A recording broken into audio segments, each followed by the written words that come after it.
ಶಿವಮೊಗ್ಗದಲ್ಲಿ ಯಾವಾಗ ಕಾಂತೇಶ್ ಅವರಿಗೆ ಹಾವೇರಿಯ ಲೋಕಸಭಾ ಟಿಕೆಟ್ ಮಿಸ್ ಆಯಿತು, ಈಶ್ವರಪ್ಪನವರು ಬಂಡಾಯದ ಬಾವುಟವನ್ನು ಸತತವಾಗಿ ಹಾರಿಸ್ತಾ ಇದ್ದಾರೆ. ಇದೀಗ ಅವರ ಜೊತೆಯಲ್ಲಿ ಅವರ ಪುತ್ರ ಕಾಂತೇಶ್ ಕೂಡ ಬಿಜೆಪಿಯ ವರಿಷ್ಠ ನಾಯಕರನ್ನ ಪ್ರಶ್ನೆ ಮಾಡ್ತಿದ್ದಾರೆ. ನಾನು ಹಾಗೆ ನನ್ನ ತಂದೆ ಮಾಡಿದ ತಪ್ಪಾದ್ರೂ ಏನು, ಹಿಂದುಳಿದ ಜಾತಿಯಲ್ಲಿ ಹುಟ್ಟಿದ್ವಿ ಅನ್ನೋದೇ ನಮ್ಮ ತಪ್ಪ ಅಂತ ಹೇಳಿ ಪ್ರಶ್ನೆ ಕೇಳಿದ್ದಾರೆ ಕಾಂತೇಶ್. ರಾಜ್ಯದ ಬಿಜೆಪಿಯ ಮೊದಲ ನಾಯಕ ಬಂಡಾಯವಾಗಿ ಪಕ್ಷೇತರವಾಗಿ ಅಭ್ಯರ್ಥಿಯಾಗಿ ಕಣಕ್ಕಿಳಿಯೋದು ಘೋಷಣೆ ಮಾಡಿದ್ದಾರೆ. ಅದು KS ಈಶ್ವರಪ್ಪ ಅವರು, ಅದು ಶಿವಮೊಗ್ಗ ಲೋಕಸಭಾ ಕ್ಷೇತ್ರದಿಂದ. ಈ ವಿಚಾರವಾಗಿ ಮಾತನಾಡೋದಕ್ಕೆ ಅವರ ಪುತ್ರ ಆಗಿರುವಂತಹ ಕಾಂತೇಶ್ ಅವರಿದ್ದಾರೆ. ಕಾಂತೇಶ್ ಅವರೇ, ಹಾವೇರಿಯಿಂದ ಟಿಕೆಟ್ ಆಕಾಂಕ್ಷಿಯಾಗಿದ್ರಿ, ಕೈ ತಪ್ಪಿತ್ತು. ಈಗ ತಂದೆಯವರು ಪಕ್ಷೇತರವಾಗಿ ಕಣಕ್ಕೆ ಇಳಿಯೋದಾಗಿ ಘೋಷಣೆ ಮಾಡಿದ್ದಾರೆ.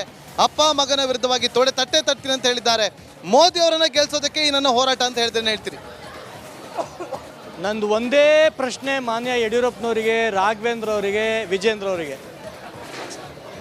ನಾನು ಮತ್ತು ನಮ್ಮಪ್ಪ ಮಾಡಿರೋ ತಪ್ಪೇನು? ನಾನು ಮಾಡಿರೋ ತಪ್ಪೇನು?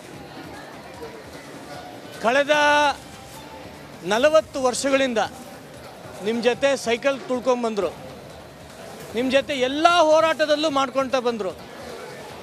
ಅನಂತಕುಮಾರ್ನವ್ರನ್ನ, ಯಡಿಯೂರಪ್ಪ ಅವ್ರನ್ನ, ಈಶ್ವರಪ್ಪನವ್ರನ್ನ ಕರ್ನಾಟಕ ರಾಜ್ಯದ ಭಾರತೀಯ ಜನತಾ ಪಕ್ಷದ ಸೆಟ್ ದೋಸೆ ಅಂತ ಹೇಳೋರು. ನಾನು ಏನು ತಪ್ಪು ಮಾಡಿದ್ದೀನಿ? ರಾಘಣ್ಣ ಇರ್ಬೋದು, ವಿಜಯಣ್ಣ ಇರ್ಬೋದು, ಎಲ್ಲ ನಾವಿಬ್ಬರು ಒಟ್ಟಿಗೆ ಬೆಳ್ಕೊಂಬಂದವ್ರು. ನಾವೆಲ್ಲ ಒಂದು ಕುಟುಂಬದ ರೀತಿಯಲ್ಲಿ ಬೆಳ್ಕೊಂಬಂದ್ವಿ. ರಾಘಣ್ಣ ಒಂದು ಕೇಂದ್ರದ ಮಂತ್ರಿ ಆಗಬೇಕು ಅಂತ ನಿಮಗೆ ಆಸೆ. ವಿಜಯಣ್ಣ ಈಗಾಗಲೇ MLA ಆಗಿದ್ದಾರೆ, ರಾಜ್ಯದ ಅಧ್ಯಕ್ಷ ಆಗಿದ್ದಾರೆ. ನಾನೇನು ತಪ್ಪು ಮಾಡಿದ್ದೀನಿ? ನಾನು ತಪ್ಪಾದರೆ ಏನೋ ತಿಳಿಸ್ಬೇಕು ತಾನೆ ನೀವು? ಹಿಂದುಳಿದ ವರ್ಗದಲ್ಲಿ ಹುಟ್ಟಿದ್ದೇ ತಪ್ಪ ನಾನು? ನನಗೆ ಯಾಕೆ ಆಸೆ ಕೊಟ್ರಿ? ನೆನ್ನೆ ಅಲ್ಲ ಮೊನ್ನೆ, ಇವತ್ತು ಶುಕ್ರವಾರ, ಬುಧವಾರ ಬೆಳಿಗ್ಗೆ 7:15 ಶಿವಮೊಗ್ಗದಲ್ಲಿ ಮಾರಿ ಜಾತ್ರೆ ನಡೀತಾ ಇದೆ. ಮಾರಿ ಜಾತ್ರೆ ನಡೆಯೋ ಸಂದರ್ಭದಲ್ಲಿ ಬೆಳಿಗ್ಗೆ 7:15 ರಾಘವೇಂದ್ರ ನನಗೆ ಫೋನ್ ಮಾಡಿ, ದೇವರಾಣೆ ನಿನಗೆ ಟಿಕೆಟ್ ಆಗಿದೆ. ಇದು ನಾನು ಯಾರ ಹತ್ರ ಹೇಳಿ? ಇಷ್ಟೊಂದು ಮೋಸ, ಇಷ್ಟೊಂದು ಅನ್ಯಾಯ ನನಗೆ ಯಾಕೆ ನಮ್ಮ ಕುಟುಂಬಕ್ಕೆ ನೀವು ಮಾಡ್ತಾ ಇದ್ದೀರಿ?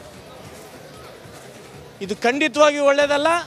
ಇದು ಯಾವುದೇ ಕಾರಣಕ್ಕೂ ಕೂಡ ಮೋದಿಯವರ ವಿರುದ್ಧ ಅಲ್ಲ. ನಾನು ಮತ್ತು ನನ್ನ ತಂದೆ ಮತ್ತು ಇಡೀ ನಮ್ಮ ಕಾರ್ಯಕರ್ತರು ಪ್ರಾಣ ಕೊಟ್ಟಾದರೂ ಮೋದಿಯವ್ರನ್ನ ಮತ್ತೊಮ್ಮೆ ಪ್ರಧಾನಮಂತ್ರಿ ಮಾಡ್ತೀವಿ.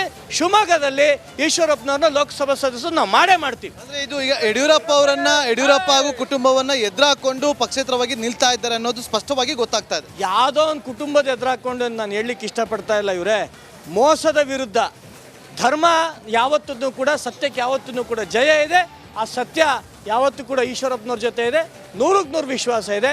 ಈಶ್ವರಪ್ಪನವ್ರ ಈ ಒಂದು ಚುನಾವಣೆಯಲ್ಲಿ ಧರ್ಮಕ್ಕೆ ಮತ್ತು ಸತ್ಯಕ್ಕೆ ಜಯ ಇದೆ ಅಂತ ಈ ಸಂದರ್ಭದಲ್ಲಿ ಹೇಳಲಿಕ್ಕೆ ಬಯಸ್ತೀನಿ. ಇದು ಈಶ್ವರಪ್ಪ ಅವರ ಪುತ್ರ ಕಾಂತೇಶ್ ಅವರ ಮಾತು. ನೋಡಿ.